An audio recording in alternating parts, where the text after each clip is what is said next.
Hello everybody, my name is Alesh Eisner and welcome to the Canadian Money Talk, the channel about Canadian investing and personal finance. Please like and subscribe.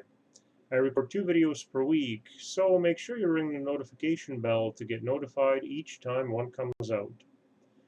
This is the weekly video about my thoughts of market happenings for the week ending August 13th, 2021. So for the week, the major Canadian indices are up. The Dow Jones and the S&P 500 are up in the US, and the Nasdaq is down marginally 0.22%. So everything is sort of flat.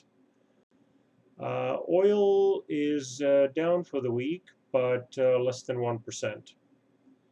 The market, in my opinion, is waiting for inflation and to find out whether it is transitory, meaning it will pass, or whether it is going to be here to stay.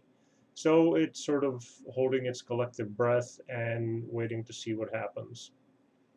Now, there is the big economic policy symposium in Jackson Hole on August 26 to 28. And that's where the news on tapering of the bond purchases is likely to be let out, which is going to affect the mortgage rates, which the bond rates have been manipulating.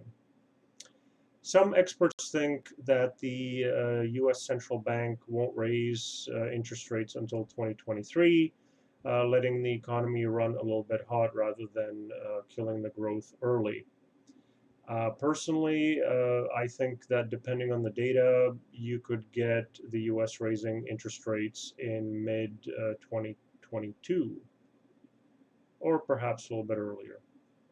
Now, I think Canada is going to start raising its rates earlier than the US, just because I think we're a little bit more data centric than the US Fed.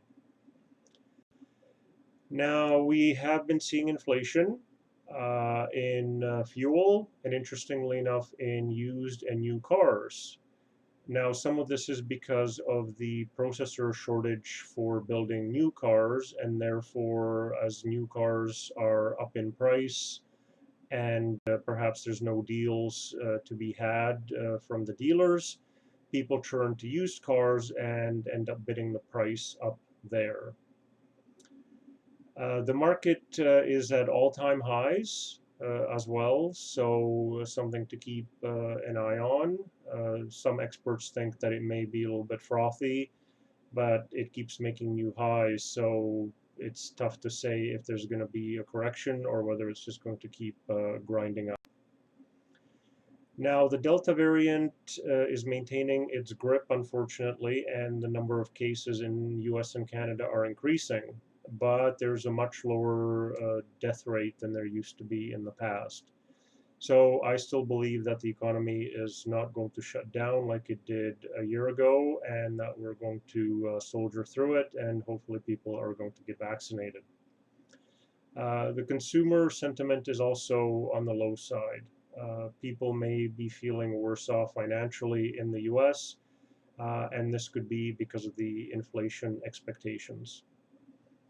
Now, just to follow up on a previous story, the Chinese government crackdown this week has been totally out of the news, and Tencent is actually up for the week, while Baidu and Alibaba are down marginally. So that's sort of been forgotten.